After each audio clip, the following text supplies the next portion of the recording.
¿Cómo andan, gente? Mi nombre es Orlando Villegas y hoy les traigo un video espectacular. Si te gusta el tatuaje, te gusta el arte, te gusta la pintura, el dibujo y todo lo que está relacionado con eso, quédate porque este video tiene una data, una información que no la encuentras en cualquier lado. Hace poco estuvimos participando en una convención, la convención de tatuajes de Lanús, que se celebra acá en Argentina, en Buenos Aires.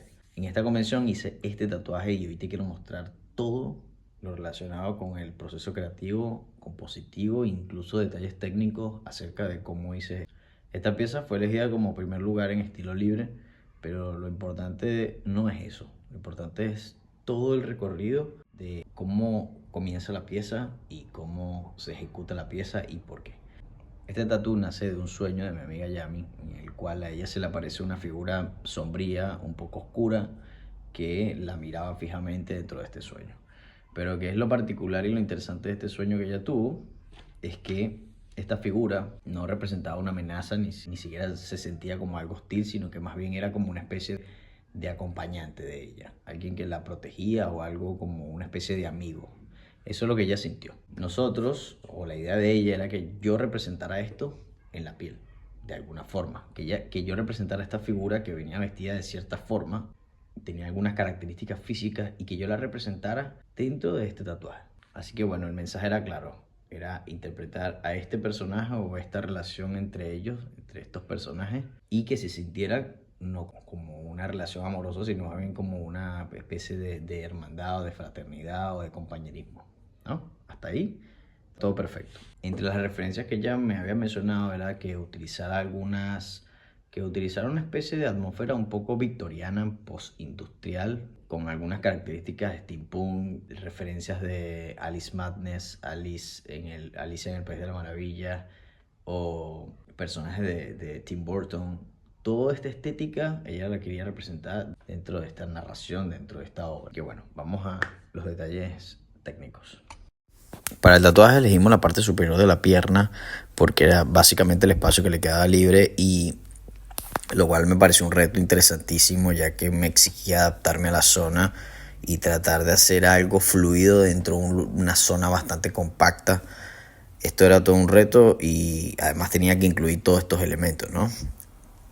Y sumarle a eso que todo esto teníamos que realizarlo en 13 horas aproximadamente, porque el primer día de la convención tenía 3 horas, aproximadamente 3 horas y media, y el día siguiente sí podía trabajar al menos 10 horas. Entonces, sumando todo, habrá dado alrededor de unas 13 horas en total. El primer boceto que lo hicimos juntos y me pareció algo un poco simplón para mí, ¿no? Eran dos figuras, una parada al lado de la otra. La comunicación entre ambas era una comunicación bastante fría y no se sentía como algún tipo de complicidad, era bastante artificial. Daba la impresión de ser como una especie de pareja que está a punto de separarse, una cosa así re triste. Bueno, el segundo, luego intenté hacer un nuevo boceto. Esta vez aumenté la escala de las piezas, lo que según yo me ayudaría a generar un mayor impacto visual. Pero esta vez el diseño solo funcionaba en ese sentido y no se transmitía como lo que yo quería en un principio transmitir, ¿no? Más bien daba la impresión de algo más cercano, más parecido al síndrome de Estocolmo, una cosa rarísima. Lo segundo que se me ocurrió fue colocar una figura a un costado de la pierna y la otra en el frente. Esto habría sido un experimento interesante. El problema en este caso era el tiempo, obviamente, así que no creía que en 13 horas yo podía terminar este experimento bien, ¿no? Seguramente me iba a quedar con acabado un poco prolijo y ese tipo de cosas, y no quería ese tipo de inconsistencia. Luego conseguí esta imagen y quise probar si era posible adaptarla a la idea, pero en primera instancia daba la impresión de una especie de Cenicienta medio castigada, siendo castigada o sea, y además la relación entre ambos también era muy fría. La niña miraba hacia afuera de la composición, como expresando un poco de desprecio el conejo o esta figura le quitaba bastante protagonismo y no era lo que yo quería. Yo quería que la figura principal, a pesar de que el personaje oscuro era importante, yo quería que la figura principal fuese la chica, ¿no? Porque en este caso era ella. Acá es donde comienza a ponerse interesante. Terminé de revisar esta idea y luego comencé a jugar con diferentes posiciones, imágenes y elementos, colocando todo un poco arbitrariamente a ver qué es lo que funcionaba, qué no, ¿no? Ya estaba un poco agotado. También comencé a jugar un poco con las temperaturas, además agregué un... A ver, y en esta parte es importante porque en esta parte agrego un tercer personaje casi por intuición. Sí, como una especie de esta triada, ¿no? Que es importante incluso en las estructuras. O sea, las estructuras se mantienen bien cuando son de A3 o de A4, ¿no? De A2 es medio inestable. Entonces sentí que para darle más dinamismo y para dimensionar bien y darle una mejor narración a la escena necesitaba algo que las una, ¿no? Como esta figura, esta criatura que integrara todo.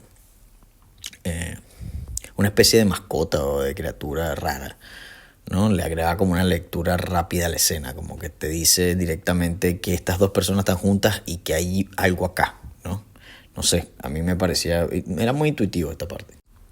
Así que de esta forma el impacto que yo perdía reduciendo las piezas de tamaño lo podía ganar con una pieza en primer plano como punto focal que tuviese más impacto. Entonces eso fue básicamente lo que hice. Un poco inconsciente, pero así fue muy intuitivo.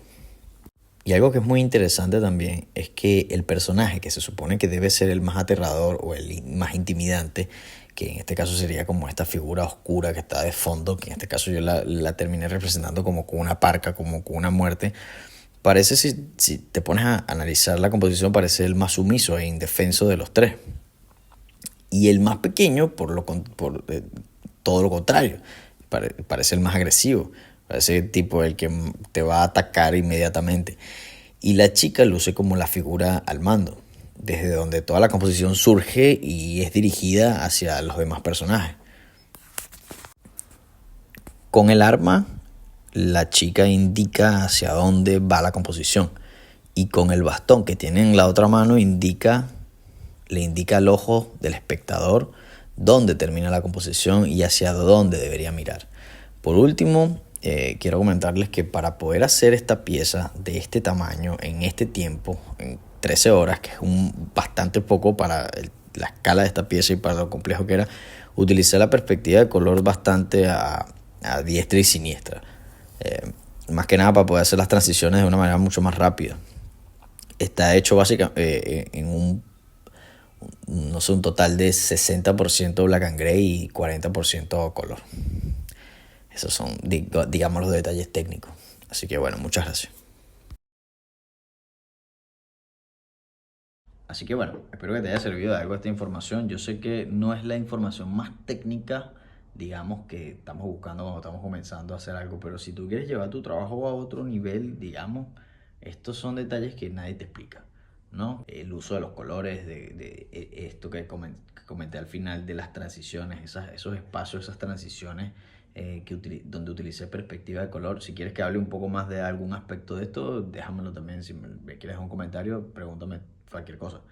Pero básicamente todos estos son detalles técnicos que te ayudan no solamente a ahorrar tiempo, sino a trabajar de una manera más eficiente y a unir tanto, digamos, una expresión creativa coherente con una eficiencia también a nivel técnico. Entonces son detalles un poco avanzados en el tatú y también en la pintura, obviamente, pero están ambos conectados en un punto. Y bueno, espero que les haya servido algo. Gracias.